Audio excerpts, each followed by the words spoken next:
Hello guys, in today's video I will be showing you how to fix Google Earth handgun problem. So the answer is easy, just go to the settings and then scroll down to the app section and then go to the search and search Google Earth and then go to the storage, and here you will find this clear cache option. Click on it. Now you can go check it if it worked, and if it didn't you can try to restart your phone or turn the Wi-Fi off and on, or the Bluetooth or the airplane mode.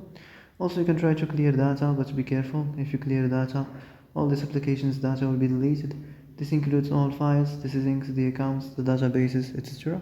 So be careful if you want to clear your data.